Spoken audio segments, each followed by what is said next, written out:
Culture eats strategy for breakfast. Ever heard that quote? It's from Peter Drucker, author of the book Management by Objectives, the precursor of the OKR framework. Drucker explicitly pointed out the importance of the human factor in any company.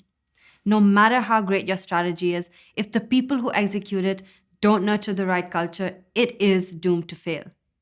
When organizations are small, it's fairly easy for HR to keep tabs on how employees feel at work. But as organizations grow, this becomes more and more challenging.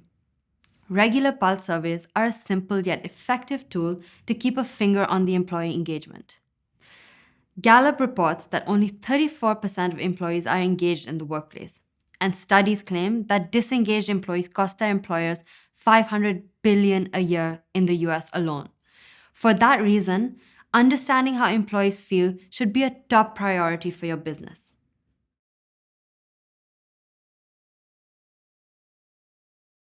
So, what is a pulse survey?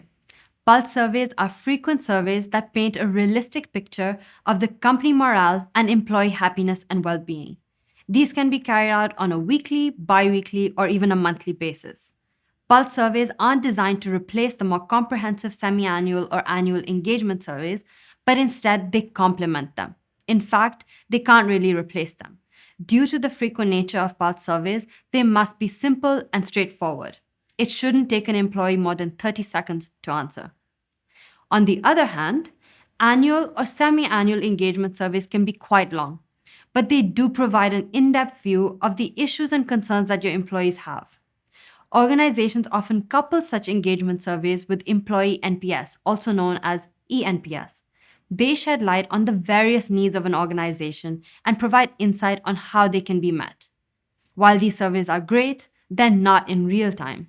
Theoretically, it could take 11 months before important issues surface, if at all. By then, the chances are that the employee forgot about it, though the issue may keep brewing beneath the surface. Therefore, coupling semi annual or annual engagement surveys with frequent pulse surveys is a much more powerful approach to collecting employee feedback. Pulse surveys have in fact been around for a while. They were known as employee attitude surveys in the 1920s. Many different formats and questions have been tested. Asking a simple question like, "How do you feel at work?" turned out to be a great way to get a feel of how everyone is doing at work. It's relevant to everyone in just about any organization. Then, based on the initial response, you can follow up with the question for more context. That's it. That's all you need to do to open the door to meaningful, continuous feedback from employees. You can now monitor your company's pulse in Perdoo. The new pulse survey is embedded in our existing check-in feature to make it easy for your people to regularly report on how they feel.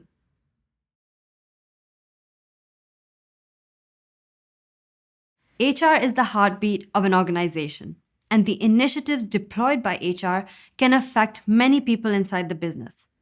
As pulse surveys monitor the mood of employees on a frequent basis, these surveys can provide quick feedback on the success of such HR initiatives. It's not always easy for HR to collect meaningful data, for example, if they were to work on an OKR, but pulse surveys instantly make your HR team data-driven. Pulse surveys can be segmented by team or department to see if there are any patterns, whether that's positive or negative, enabling HR to provide more meaningful feedback to middle managers and help them grow into their leadership roles.